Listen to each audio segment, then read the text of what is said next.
Assalamualaikum warahmatullahi wabarakatuh. Waalaikumsalam warahmatullahi Waalaikumsalam. wabarakatuh. Alhamdulillah nahmaduhu wa nasta'in wa nastaghfiruhu wa na'udzu billahi min sururi anfusina wa min sayyiati a'malina. May yahdihillahu fala mudilla lah wa may yudlilhu fala hadiyalah. Asyhadu an la ilaha illallah wahdahu la syarika lah wa asyhadu anna Muhammadan abduhu wa rasuluhu la nabiyya ba'da. Alhamdulillah kita bersyukur kepada Allah Subhanahu wa taala. Pada pagi hari ini kita dipertemukan kembali di Zoom meeting ini. Insyaallah kita sama-sama hadir untuk tolabul ilmi ya, dan juga sharing hal tentang fikih muamalah. Pada pagi hari ini kita akan mengangkat tentang hukum tentang multi level marketing ya. At-taswiq as-sabakiyah. Kita sampaikan sholawat dan salam kepada uswah dan qudwah kita Rasulullah Muhammad sallallahu alaihi wasallam. Kita banyak berselawat, kita upaya untuk mengupgrade diri kita, mempelajari sunnah-sunnah yang telah diajarkan oleh Rasulullah sallallahu alaihi wasallam kepada para sahabat, yang kemudian diteruskan kepada para tabi'in, tabi'ut tabi'in. Dan sunnah-sunnah tersebut, ilmu-ilmu Islam tersebut terus-menerus diajarkan kepada kita sampai sekarang. Kita berharap kita termasuk bagian daripada umat Islam yang istiqomah untuk kemudian menjalankan sunnah tersebut. Alhamdulillah pada pagi hari ini kita akan membahas salah satu teknik marketing ya dalam memasarkan sebuah produk yang kita sebut multi level marketing di dalam bahasa Indonesia dengan sistem pemasaran berjenjang. Nah, sebelum kita membahas tentang bagaimana hukumnya ya, kita mungkin perlu memahami dulu tentang fakta seperti apa ciri umum daripada sistem pemasaran dengan teknik multi level marketing. Nah, ciri umumnya itu adalah melibatkan sistem berjenjang yang terdiri dari banyak level. Karena banyak level disebutlah maka pemasaran ini dengan multi level. Karena ada banyak level. Ada istilah upline dan downline. Upline itu orang yang ada di atas, sementara downline itu adalah orang yang ada di bawahnya. Atau kita sebut juga orang yang merekrut dengan orang yang direkrut. Kemudian pemasaran berjenjang ini melalui jaringan distribusi yang dibangun dengan memposisikan pelanggan sekaligus sebagai tenaga pemasar. Jadi ketika orang pertama itu menjual sebuah barang, maka orang yang menjadi pelanggannya atau konsumennya itu ditarget bukan cuma sebagai konsumen, tapi juga akan menjadi pemasar berikutnya. Untuk kemudian pemasar berikutnya itu akan melakukan hal yang sama di level di bawah. Sehingga akan terjadi berbagai level tingkatan daripada pemasaran tersebut. Maka disebutlah menjadi multi level marketing. Nah, hierarki jaringan itu biasanya membentuk piramida ya. Baik yang dibatasi jumlah levelnya maupun tidak. Nah, bagaimana ciri umumnya? Ya, ciri umumnya itu ada keanggotaan. Nah, bisa dengan cara daftar menjadi anggota, dan biasanya itu ada uang pendaftaran dan biaya keanggotaan. Kalaupun tidak ada biaya pendaftaran itu biasanya dengan membeli produk atau paket produk. Nah, dengan membeli produk dan pakai produk, maka kemudian dia menjadi syarat untuk kemudian diterima di sebuah katakanlah komunitas ya, pemasaran daripada sebuah produk. Terkadang itu kemudian dibuat batasan ya, misalnya pembelian 500 atau 1 juta dan seterusnya. Baru kemudian dia menjadi anggota daripada multi level marketing tersebut. Nah, posisi anggota itu akan menjadi pembeli atau konsumen. Nah, untuk memastikan ya rantai pemasokannya itu berjalan, maka kemudian biasanya ada pembelian minimum yang harus dibeli setiap bulannya ya. Kalaupun tidak, itu biasanya dibuat ada namanya semacam tutup poin ya. Nah, tutup poinnya maka kemudian mau tidak mau anggota itu harus membeli. Saya juga dulu pernah ya melakukannya pada beberapa ini. Nah, kemudian sebagai referee atau makelar itu kemudian merekrut anggota baru. Nah, kemudian dia juga akan menjadi sebagai pengarah di jaringan di bawahnya. Jadi anggota itu setelah menjadi konsumen, dia kemudian memakelari lagi untuk merekrut anggota baru. Dan dia akan menjadi pengarah jaringan di bawah. Itu sebagai downline-nya, level di bawahnya, sekaligus dia menjadi upline bagi orang yang ada di bawah. Kecuali dia sudah berada di puncak level dan di dasar level. Kalau dia berada di dasar level, maka dia akan menjadi upline saja. Nah, kemudian produk itu biasanya harganya jauh lebih tinggi daripada harga pasar. Kenapa? Karena memang produk yang dijual itu biasanya produk-produk dengan kualitas yang premium, dan kualitas premium. Nah, tetapi produk dengan kualitas premium yang sejenis pun, ya, kalau kita bandingkan dengan harga di pasar itu masih jauh lebih tinggi. Nah, ya kita bisa sebut macam-macam lah ya, misalnya madu ya, atau propolis atau apa saja, meskipun dia produknya premium, tapi kalau kita bandingkan dengan produk yang sejenis ya sama-sama premium di pasar, maka itu pasti harganya jauh lebih tinggi. Ya. Kenapa? Karena selisih harga itulah nanti akan dibagi, yang akan dibagi di antara beberapa level tadinya. Karena kan nanti masing-masing level itu akan ada level ini berapa dapat sekian persen ya, sekian persen dari hasil penjualan. Level di bawahnya lagi biasanya lebih semakin dekat kepada yang menjual di level pertama pasti akan mendapatkan lebih tinggi. Sementara ke atasnya itu biasanya akan mendapatkan lebih sedikit ya, secara persen daripada komisi penjualan. Nah, kemudian akan ada namanya bonus. Nah, nanti di setiap level itu akan berbeda-beda istilahnya, ya. Akan berbeda-beda istilahnya. Jadi kalau misalnya dari satu orang merekrut 2 orang, dari satu orang merekrut masing-masing 2 orang, ini seterusnya ya. Seperti itu ya. Tapi ini nanti akan beda di setiap multi level, akan beda-beda ya, akan beda-beda sistemnya. Tetapi secara umum itu akan ada bonus yang berjenjang seperti ini. Nah, tinggallah nanti konsepnya itu bisa macam-macam, ada istilahnya binary dan seterusnya.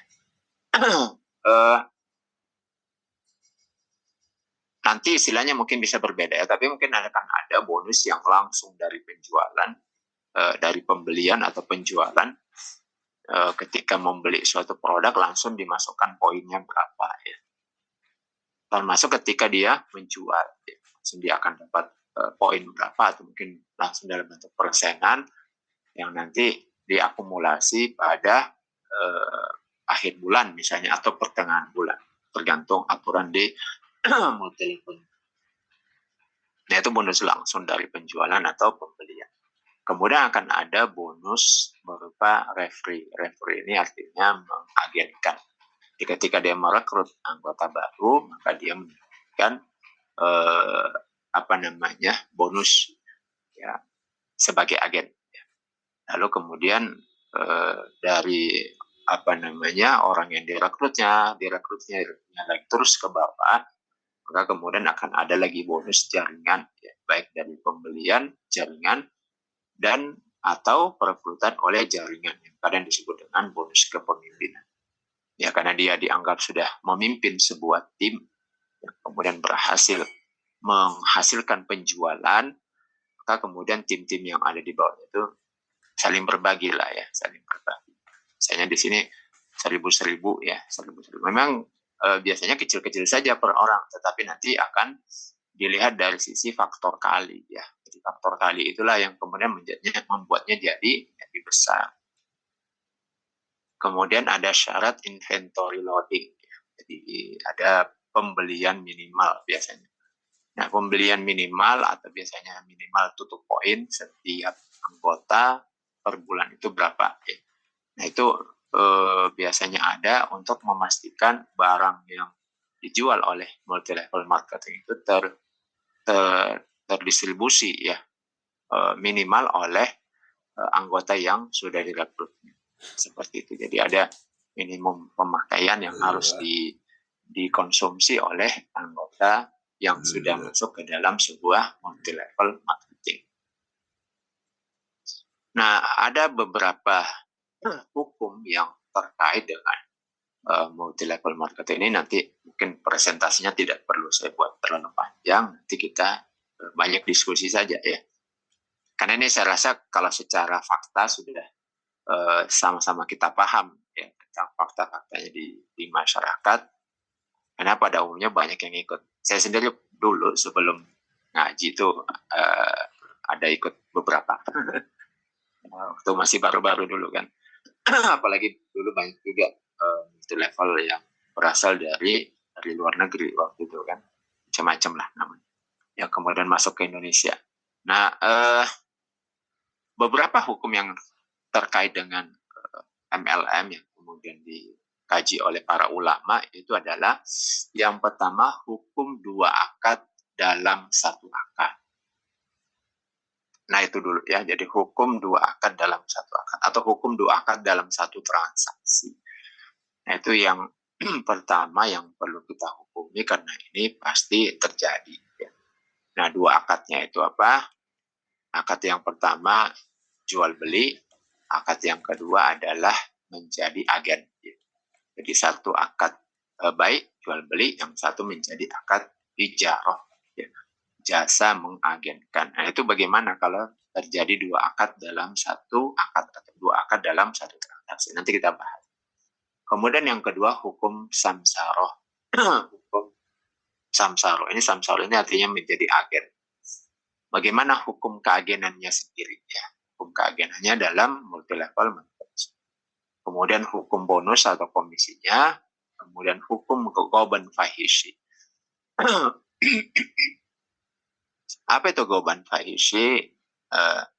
Goban itu intinya semacam trik ya, trik atau tipuan dagang yang fahishi, yang harganya itu cukup jauh dari harga pasar. Nah, ini di dalam hukum fikih ada pembahasan tersendiri ya. Bagaimana kalau kita membeli suatu barang, lalu kemudian barang yang sama itu ternyata kita temukan, wah ternyata tidak segitu harganya, sangat jauh ya, sangat jauh ya. Tapi barangnya sama gitu, tapi sangat jauh harganya dijual. Nah itu karena kemampuan yang dilakukan oleh marketing ya, penjualnya, salesnya, lalu kemudian kita terakhir membeli. Nah, bagaimana hukumnya itu tidak. Kemudian hukum kimar. Hukum kimar itu semacam perjudian yang terjadi di dalamnya. Dan ini juga dibahas oleh para ulama tentang di multi level marketing tersebut. Nah, kita bahas satu persatu.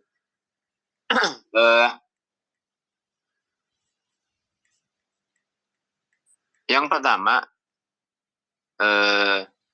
hukum dua akad dalam satu akad atau dua akad dalam satu transaksi. Naha Rasulullah sallallahu alaihi wasallam bai'ataini fi bai'atin.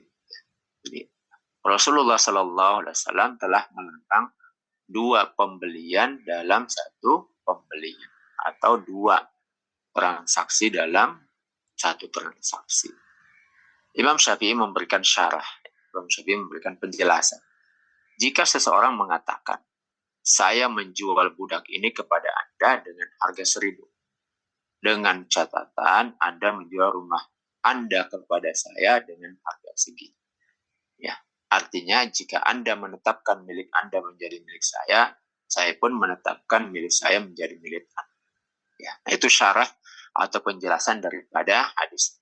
Itu dilarang oleh Nabi. Maka itu tentu saja dilarang oleh Islam.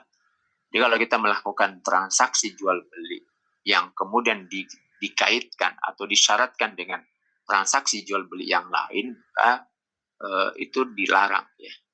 Transaksinya harus dibatalkan.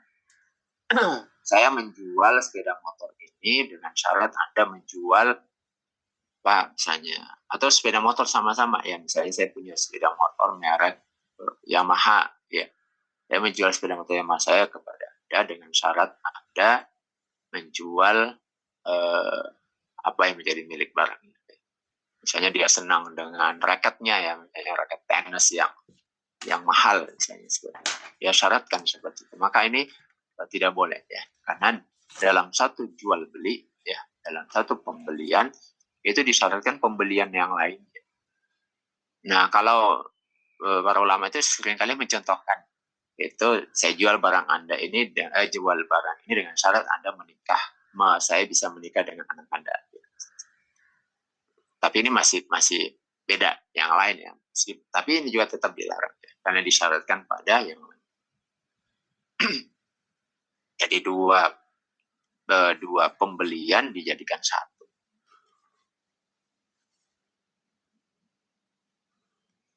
Nah, Rasulullah Sallallahu Alaihi Wasallam an bai'ataini fi bai'at.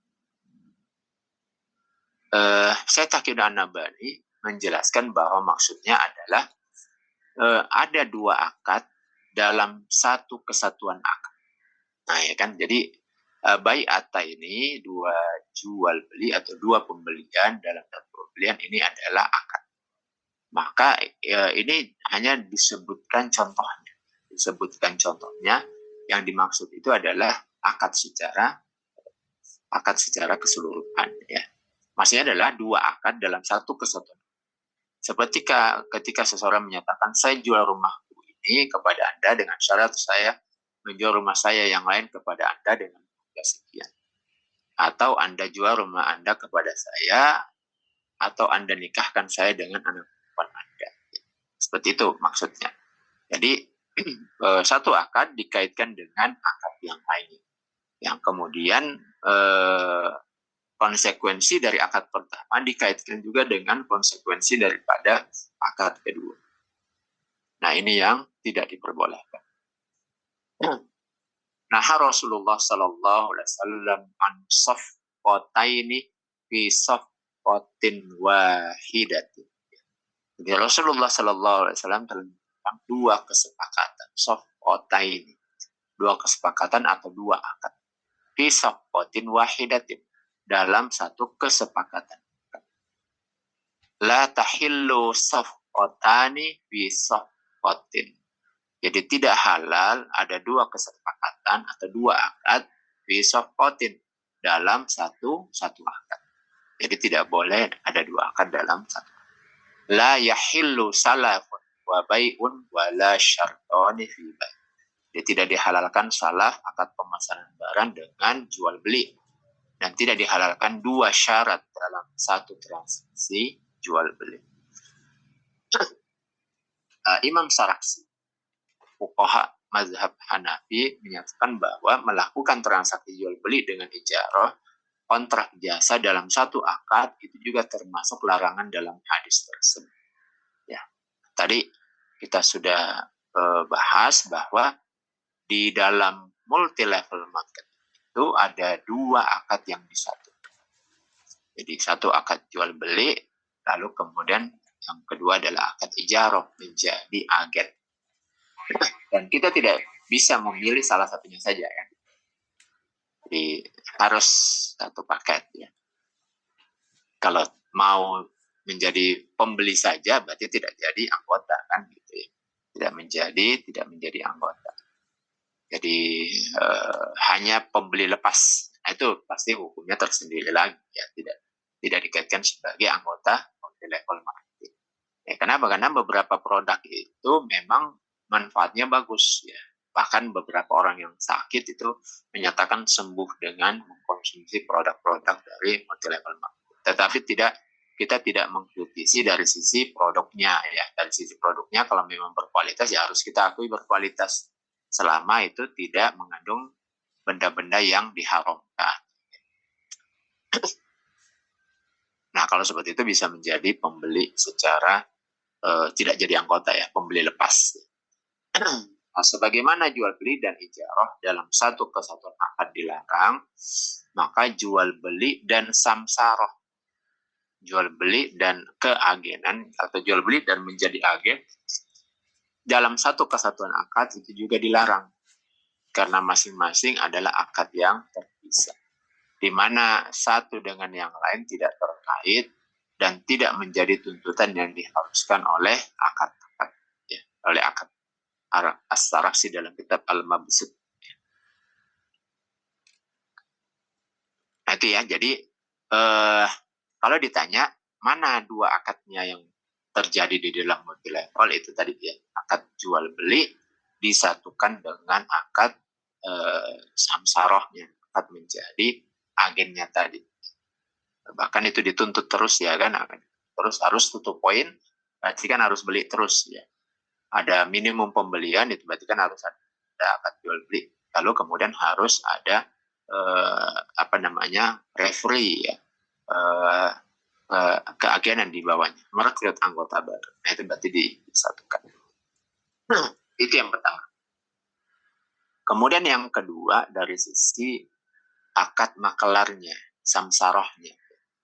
Kunna nabta'ul awsaqa bil Madinah. Jadi kami biasa membeli beberapa wasak di Madinah. Wa kunna tusamma as-sama sirata. Dan kami menyebut diri kami dengan sama siroh, bentuk plural dari simsar maklar. Qala, maka Rasulullah SAW sabda, fa'atana sahabat ini.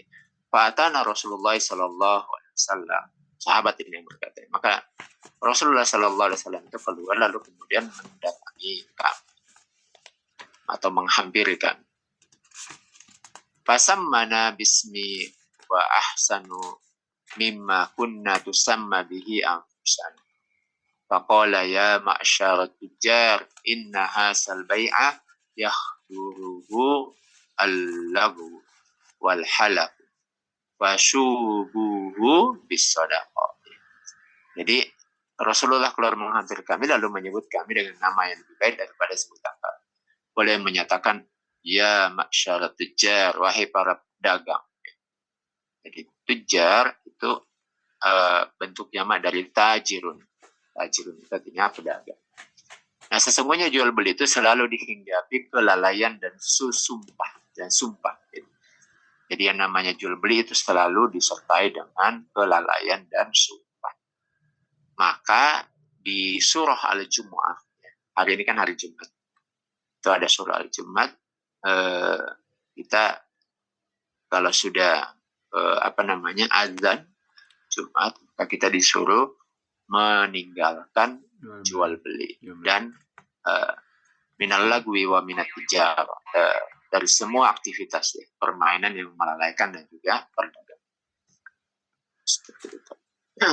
Kenapa? Karena itu memang bisa melalaikan seseorang dari ibadah kepada Allah. Maka Nabi berpesan fasyubuhu bis-sadaqah. Maka bersihkanlah dengan sedekah. As-simsaru ismun liman ya'malu lil ghairi bil ajri bai'an wa syira'. Jadi simsar itu adalah sebutan untuk orang yang bekerja untuk orang lain dengan kompensasi atau upah atau bonus, baik untuk menjual maupun membeli. Jadi dia menjadi agen ya. Agen apa? Agen untuk menjualkan atau membelikan ya. Ya seperti itu. Jadi agen itu bisa dua, bisa menjualkan atau membeli.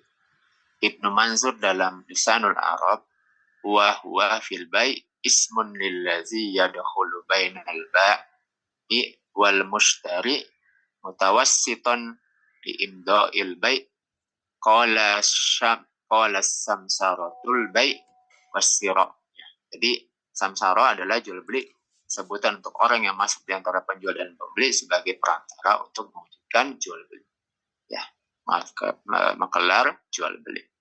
Nah, jika seseorang menunjukkan dalam transaksi jual beli dikatakan, saya telah menunjukkan Anda pada sesuatu dengan difathahkan dalnya, ya. Jika saya menunjukkan kepadanya, itu jika menunjukkan kepada pembeli, ya, maka orang itu adalah simsar. Antara keduanya penjual dan pembeli disebut juga dalal, ya, orang yang menunjukkan. Nah, makelar itu dilakukan oleh seseorang terhadap orang lain yang berstatus sebagai pemilik. Bukan dilakukan oleh seseorang terhadap sesama makelar. Nah, itu hukum dalam Islam ya. Jadi kalau kita menjadi makelar, maka kita memakelari antara penjual dan pembeli. Nah, itu yang boleh dalam Islam. Nah, karena itu memakelari makelar atau samsara ala samsara tidak diperbolehkan. Sebab kedudukan makelar itu sebagai penengah atau orang tengah, mutawasit, atau orang yang mempertemukan dua kepentingan, yaitu penjual dengan pembeli.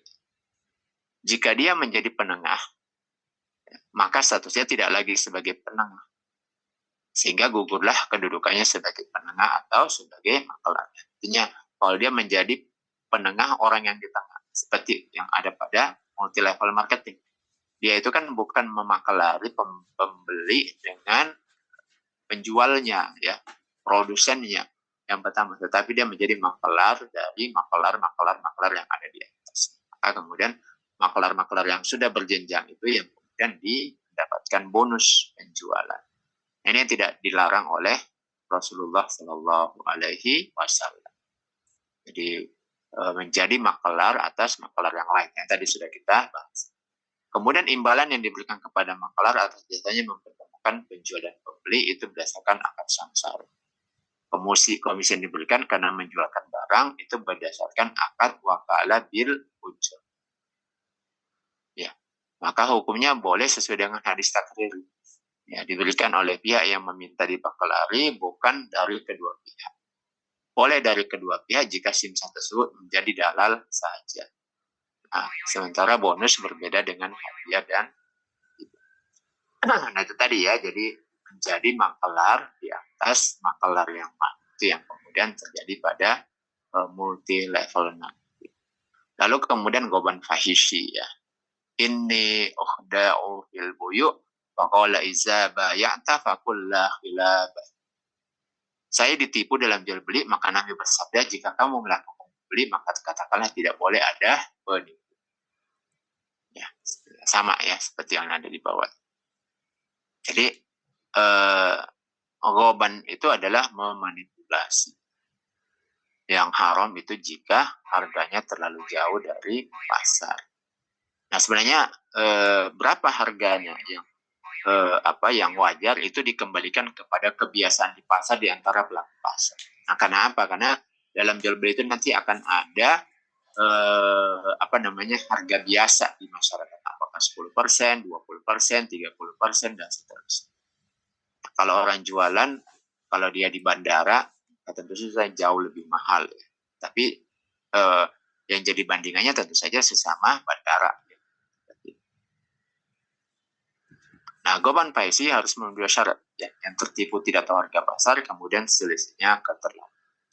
Nah, kemudian via DTP itu memiliki khiyar, ya, hak memilih apakah menerima atau melanjutkan akad yang di dalamnya ada goban paisi. Artinya dia rela dengan selisih harga.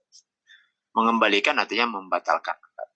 Dan tidak ada khiyar lainnya mengambil selisih harga. Kemudian yang terakhir itu adalah al-qimar. Jadi al-qimar disebut al-qimar karena masing-masing orang yang berjudi itu bisa hilang hartanya. Bisa bertambah ya.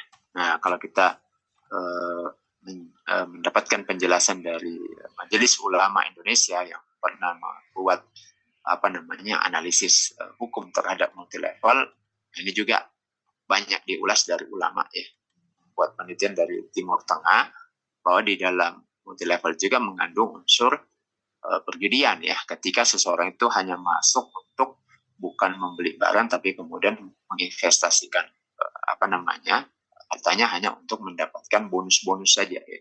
Bonus-bonus saja yang kemudian itu di dalamnya mengandung unsur kimar. Jadi bertaruh ya untuk kemudian mendapatkan bonus-bonus di bawah. Tetapi ini yang tergantung motivasi orangnya nantinya.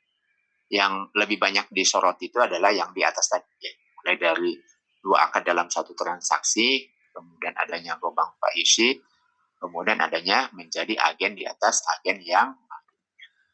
Oke, baik, ini sebagai pengantar Bapak Ibu, mungkin kita diskusi beberapa menit. Saya silakan ya. Ini sebagai pengantar. Ya, silakan Bapak Ibu. Saya kembalikan dulu ke Pak Pakar. Silakan Pak Pakar. Assalamualaikum warahmatullahi wabarakatuh. Waalaikumsalam warahmatullahi wabarakatuh. Baik ya, Bapak, Ibu, kita buka diskusi tanya jawab ya. Yang mau bertanya kami persilakan langsung, silakan. Oh, Pak Rinaldi ya. Silakan Pak Rinaldi. Ya, silakan Pak Rinaldi. Ustaz, mungkin ada 2 pertanyaan Ustaz. Boleh. Silakan Pak. Yang pertama, kalau seandainya dua akad dalam satu perjanjian kan, yang tidak boleh itu kan kalau saling mensyaratkan ya Ustaz ya. Iya. Nah, kalau terjadi 2 transaksi boleh, tapi tidak mensyaratkan, boleh nggak Ustaz? Contohnya gimana Pak? Saya terjadi 2 jual beli, satu rumah di jalan ini, satu di rumah jalan ini, tapi tidak mensyaratkan satu sama yang lain. Itu yang pertama Ustaz. Kemudian yang kedua, dengan orang yang sama Pak gitu ya. Lalu kemudian Iya. ada 2 akad yang terpisah. Iya. Tetapi akad yang kedua mengacu terhadap akad yang pertama. Contohnya Pak. Akad pertama. Supaya tidak ini ya. Ya. Pertama jual beli rumah A, ya, rumah di kemudian mereka buat akad kedua. Akad kedua menyebutkan ya, terhadap syarat yang di akad pertama. Apa itu Pak contohnya? Ya, ini jual mobil ya. Iya. Dengan syarat rumah tadi harus terbeli. Oh gitu. Kalau tidak terbeli mobilnya tidak terjual juga rumahnya Pak gitu ya. Akadnya terpisah, tetapi mensyaratkan ke akad yang lain. Kalau yang pertama tidak jadi, apakah yang kedua boleh berjalan gitu ya? Ya, otomatis kan dia nggak bisa beli karena yang pertama nggak jadi. Ya, jadi prinsipnya yang pertama tadi 2 akad yang terpisah, pertama dibuat aja akad terpisah Pak ya. Yang pertama ya, misalnya A dan B jual beli rumah ya. A menjual rumahnya ke B, B menjual rumahnya lagi ke A tapi rumah yang lain. Nah, bolehkah seperti itu? Kalau dia akadnya terpisah dan tidak saling mensyaratkan, itu diperbolehkan ya. Jadi misalnya A dan B jual beli rumahnya, A menjual rumahnya ke B itu pada bulan Januari. Nah, kemudian di bulan Februarinya si B menjual rumahnya yang lain kepada si A ya.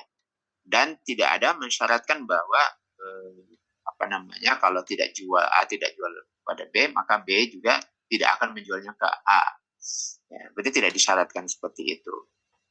Nah, kalau disyaratkan itulah yang kemudian tadi dilarang itu ya.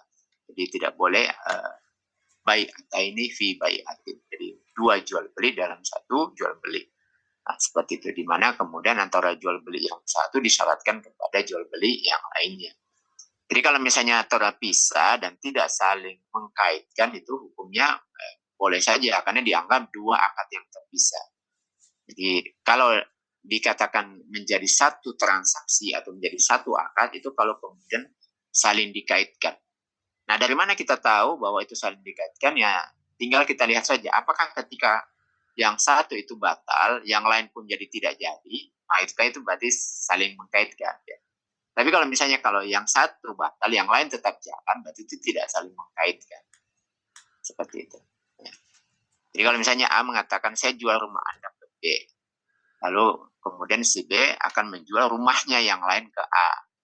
Kalau si A itu kemudian tidak jadi menjual rumahnya ke B dan ternyata B tetap lanjut untuk menjual rumah ke A ataupun sebaliknya, maka itu memang berarti akan terpisah.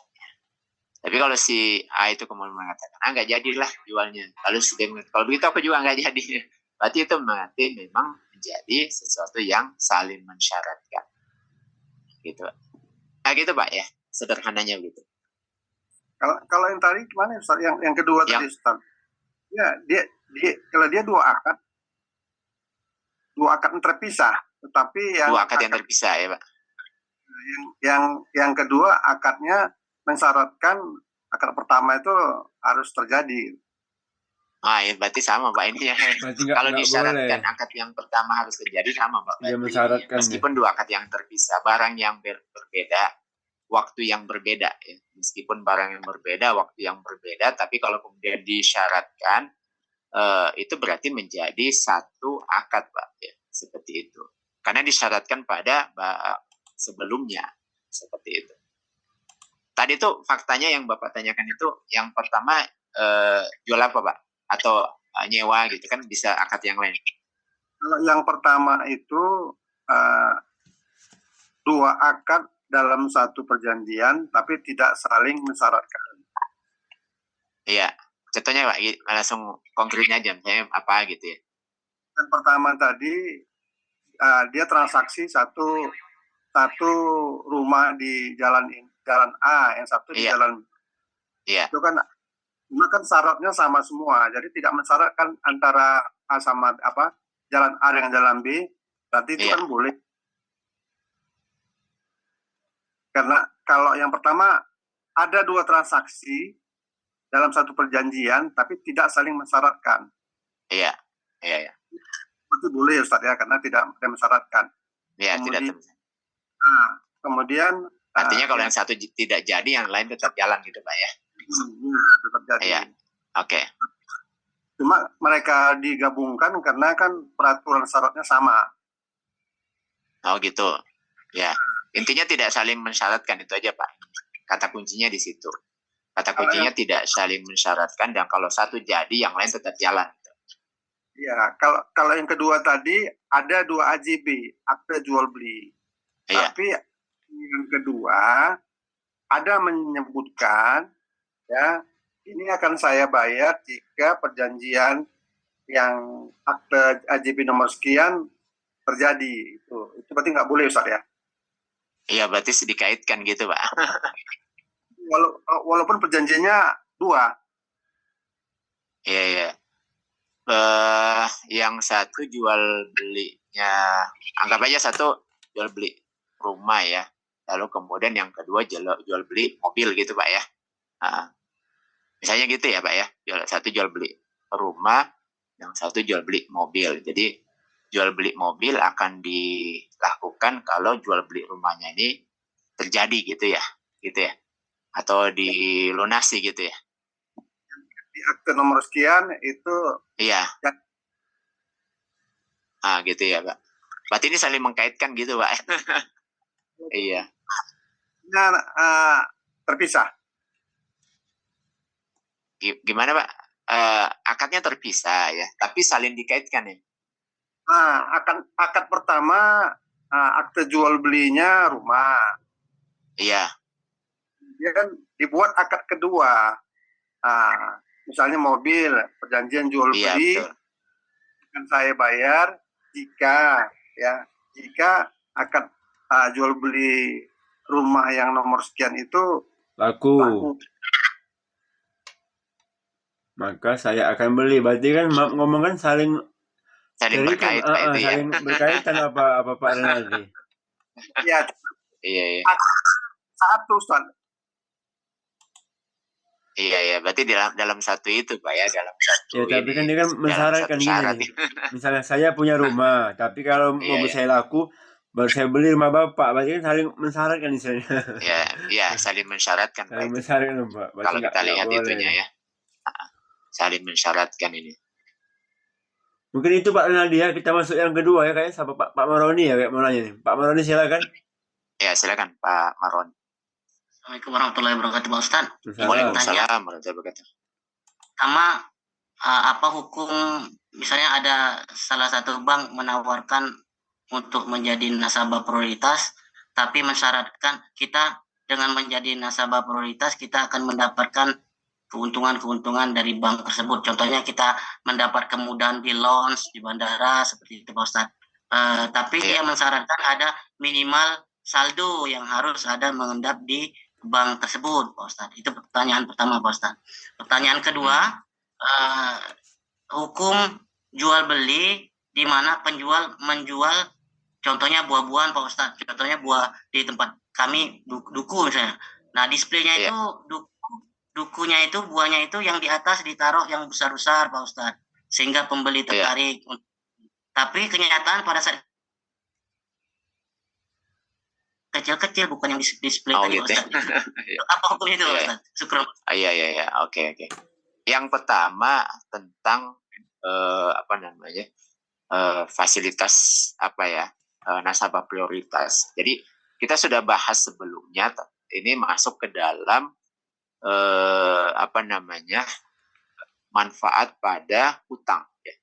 Jadi kalau kita menabung ke bank itu kan sebenarnya kita menghutangkan uang kita ya, hutangkan uang kita kepada bank. Ya. Karena kita menghutangkan uang kita kepada bank, maka kita itu tidak boleh menerima manfaat daripada hutang tersebut. Ya, jadi kullu qardin jaro manfa'a fahuwa riba. Ya, di setiap qard yang di dalamnya itu ada manfaat, maka itu adalah riba. Nah, jadi seperti itu ya Pak ya. Jadi setiap apapun manfaat, baik itu menjadi nasabah biasa maupun nasabah prioritas, ataupun intinya kita kenapa? Karena para ulama itu sudah menetapkan bahwa uang yang kita taruh di bank itu statusnya sebagai qard. Qard itu utangan ya. Kenapa? Karena dia harus mengembalikan uang tersebut kepada kita. Maka apapun manfaat yang muncul dari situ itu tidak boleh diambil ya, karena itu akan termasuk menjadi riba. Seperti itu ya Pak Maroni ya. Kemudian menjual duku yang di display cantik-cantik, bagus-bagus, besar. Nah begitu kita beli ternyata barangnya lain ya, malah kecil-kecil gitu ya. Nah ini berarti terjadi penipuan Pak ya. Maka ini tidak diperbolehkan. Ya. Jadi seperti tadi disebutkan bahwa perdagang itu memang banyak mengandung seperti itu ya.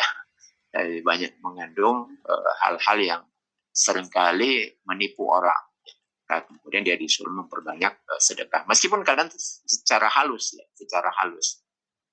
Nah ini tidak diperbolehkan. Maka memang pedagang itu harus meminta keridhaan daripada pembelinya. Jadi pembeli itu punya hak khiar. Hak khiar. Khiarnya apa? Khiar majelis namanya. Jadi ketika barangnya itu ditimbang, ya, biasanya kan milih-milih dulu tuh. Milih dulu dukunya, lalu kemudian ditimbang. Nah pada saat itulah pembeli itu punya hak khiar. Hak untuk memilih. Jadi apakah dia mau lanjutkan transaksinya atau tidak. Nah, tentu saja dia akan membandingkan antara duku yang dia beli dengan display yang ada ya. Atau bisa juga pedagang itu tidak bermaksud menipu, boleh juga ya. Misalnya itu display hari kemarin. Nah, kemarin buah itu sudah habis untuk itu, lalu kemudian masuk lagi buah berikutnya. Nah, ternyata buah berikutnya ini agak kecil dibandingkan display tersebut. Ya, kenapa kan namanya produk dari alam, hasil bumi, itu pasti tidak akan seragam kan, kecuali kalau sebelum itu disortir dulu, dipisahkan mana grade A, B, C, atau disortir berdasarkan kilo per buahnya ya, atau buah per kilonya dipisahkan. Misalnya sekilo ada 5 biji, misalnya alpukat atau biji, sekilo ada berapa biji gitu, maka pasti ya, buahnya itu kurang lebih seragam. Tapi kalau tidak, itu nanti pasti akan beda-beda. Nah, disitulah kemudian pembeli itu punya hak hiar namanya, hak untuk memilih. Jadi ketika dia sudah lihat barangnya, lalu kemudian dia menetapkan pilihan apakah akan melanjutkan atau tidak. Kalau dia lanjutkan berarti dia ridho. Dia ridho dengan kualitas buah seperti itu, meskipun tidak sama dengan displaynya, ya kan? Tidak, berarti dia sudah ridho, dia sudah tahu bahwa ini memang buah yang dibeli tidak sama dengan display. Kecuali kalau itu kemasan tertutup, ya, kemasan tertutup yang disegel yang tidak bisa dibuka. Lalu antara contoh yang ditunjukkan dengan barang yang ada di dalam tidak sama, nah itu kemudian kita boleh datang lagi, ya. Ada namanya hak hiar, ya, kalau di dalam apa itu 3 hari, ya, kita boleh datang untuk kemudian menukar. Kenapa? Karena pada saat kita beli, kemasan buahnya itu tertutup, misalnya pembungkusnya itu tidak transparan, tidak kelihatan buahnya di dalam, dan disegel misalnya, gitu. Maka ketika tidak sama, maka kita punya hak untuk kemudian menukar. Tapi kalau buahnya terbuka, ya, buku itu biasanya terbuka, ya kayak gitu, timbangnya juga terbuka, kelihatan, maka di situ kita punya hak hiar, hak untuk memilih, ya, apakah memang mau tetap melanjutkan transaksinya atau tidak. Gitu ya, seperti itu, Pak Maron. Bisa, ya, seperti itu. Iya. Bisa Pak Ustadz, satu lagi Pak Ustadz. Iya. Ya. Oke, satu lagi yang terakhir, ya. Pak, siapa yang angkat tangannya? Ini bentar Pak, apa Pak Sukron ya? Pak Sukron dulu. Bentar Pak Pak Sukron, ya, silakan. Oh iya. Silakan Pak Sukron. Halo Pak Sukron, silakan. Ya, Suaranya kurang besar. Suaranya agak di ini Pak, kurang besar Pak.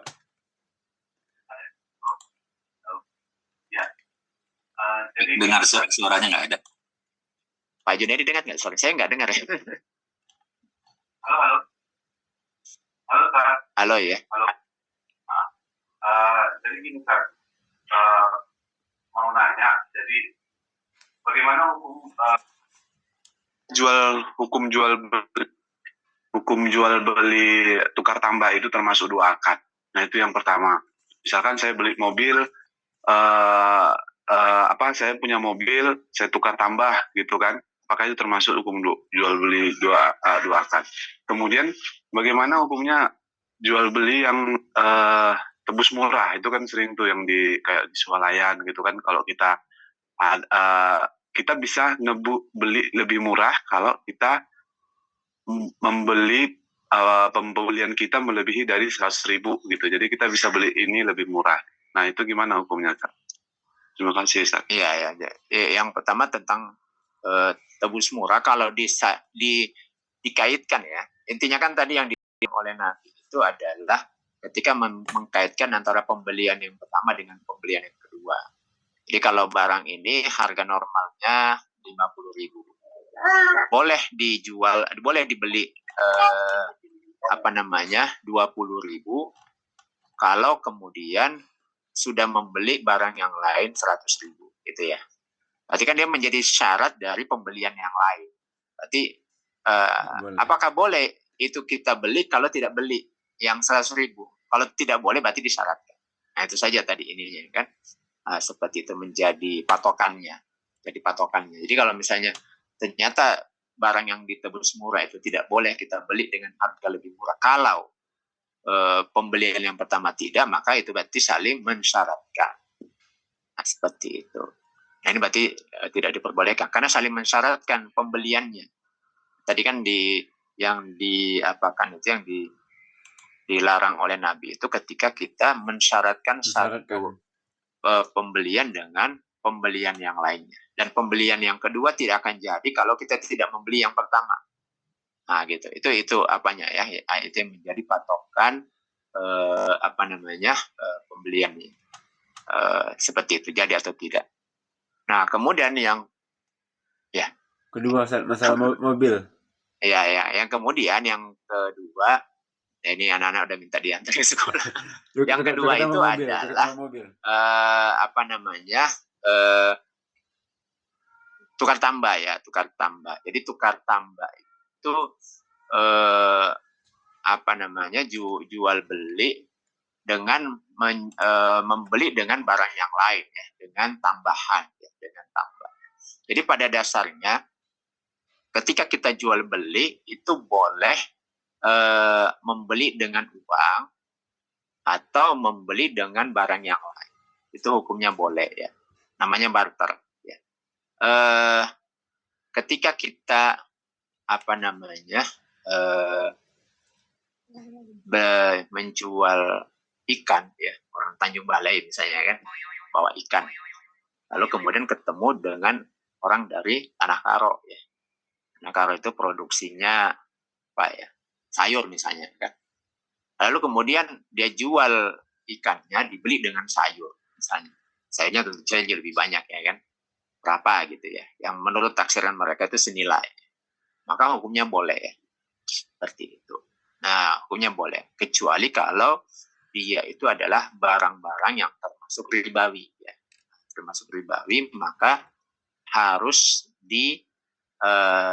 apa namanya dulu dijual dulu, baru kemudian dibelikan ke yang lainnya. Itu secara umum ya, secara umum. Nah, maka ketika ada orang yang tukar tambah, itu nanti akan dipisahkan antara barang ribawi dengan tidak ya.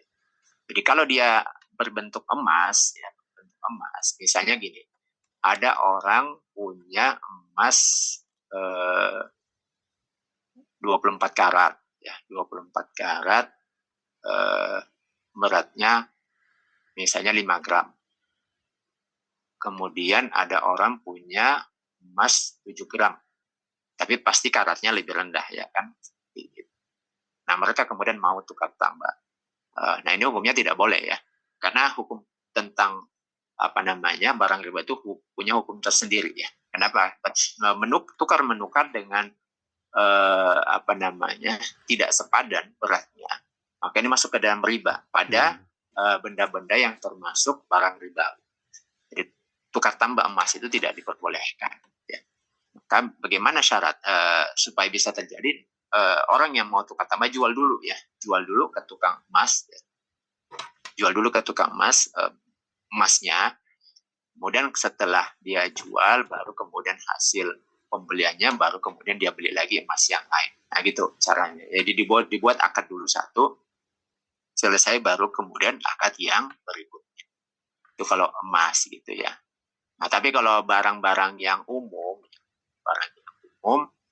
itu hukumnya menurut pendapat kami sependek pemahaman kami, tapi kalau nanti akan ketemu dengan pendapat yang lain atau mungkin sudah ada yang membahasnya, itu hukumnya boleh dalam barang-barang yang tidak termasuk barang ribawi ya. Misalnya kita punya sepeda motor yang sudah tua ya, sudah tua, itu atau misalnya ada toko laptop ya, toko laptop itu dia buat pengumuman ya, jadi kami hargai laptop tua Anda, lalu boleh ditukar tambah dengan laptop ini ya, laptop yang baru gitu. Maka kemudian kita bawa laptop kita yang second yang sudah tua, lalu dihargai berapa misalnya, sudah tua mungkin tinggal 2 juta, 1 juta ya, 1 juta, berarti nambah, lalu kemudian ditukar tambah dengan laptop baru. Nah, memang ini akan terjadi apa namanya nanti jual beli bersyarat ya kan, akan terjadi jual beli bersyarat ketika kita boleh jual laptop lama dengan kita boleh beli laptop baru dengan laptop lama kalau kemudian saling mensyaratkan ya kan, maka lebih bagus dibuat dulu akad terpisah saja ya. Jadi laptop lama itu dihargai berapa, misalnya 1 juta ya, maka 1 jutanya itu kita lakukan dulu transaksi, lalu kemudian setelah kita pegang uangnya 1 juta, lalu kemudian laptop yang baru kan sudah kelihatan tuh di situ berapa harganya, kan tinggal kita tambahkan. Seperti itu lebih aman ya, lebih aman menurut kami supaya kemudian tidak masuk ke dalam syubhat ya. Syubhat. Berarti Seperti gitu Pak Sukron. Ya.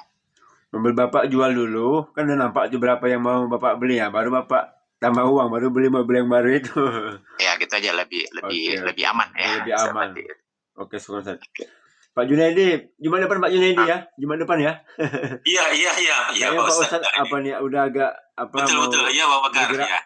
Iya. Ya, apa nih Pak ya? Aman Pak, aman Ustaz. Ya, ini kalau masih ada anak yang sekolah kayak gini kan Iya Ustaz. Iya. Oke. Baik, kita cukupkan dulu untuk pagi hari ini. Mudah-mudahan minggu depan bisa kita lanjutkan Amin. Jumat pagi ya. Kita tutup dengan doa kifaratul majelis. Subhanakallahumma wa bihamdika asyhadu an la ilaha illa anta astaghfiruka wa atubu ilaik. Assalamualaikum warahmatullahi wabarakatuh. Waalaikumsalam warahmatullahi wabarakatuh. Syukur Ya, Ustaz. saya izin duluan ya, Ya, Bapak Ibu. Ustaz. Begitu ya Pak Junaidi, insya Allah kita bahas lagi Jumat depan lah ya, insya Allah ya. Iya, Jadi Pak Bakar. disiapkan dulu pertanyaannya. Nanti kita buka diskusi di hari Jumat depan. Iya. Baik ya, kita tutup ya. Semoga hari ini materinya Oke, siap. Nanti materi saya minta sama Pak Ustadz dan juga nanti saya buatkan YouTube-nya. Jadi yang belum ini bisa dibuka-buka ulang YouTube-nya ya. Kalau nggak nyimpan materi ini kita pelupa. Betul, siap, mantap. Nanti saya buat YouTube-nya, saya kirim juga bahan-bahannya dari Pak Ustadz ya. Oke. Iya. Besok kita libur ya, Sabtu Minggu libur. Kita berjumpa kembali di hari Senin ya. Oke ya. Semoga hari ini apa yang kita kerjakan mendapatkan barokahan. Yang punya utang semoga cepat lunas. Yang masih sakit semoga cepat sembuh. Yang baru merintis usaha semoga usahanya lancar ya. Dan juga semoga hari ini kita selalu dalam lindungan Allah, diberikan kemudahan dan kelancaran ya. Amin ya rabbal alamin. Baik Bapak-bapak, kita tutup ya dan membaca hamdalah. Alhamdulillahirabbil alamin. Alhamdulillahirabbil alamin. Dan juga doa kifaratul majelis. Subhanallah wa bihamdika asyhadu an la ilaha illa anta astaghfiruka wa atubu ilaik. Wabillahi taufiq wa hidayah. Wassalamualaikum warahmatullahi wabarakatuh. Waalaikumsalam warahmatullahi wabarakatuh. Syukurnya semuanya. Oke yo, salam sukses. Allahu Akbar. Kita tutup ya.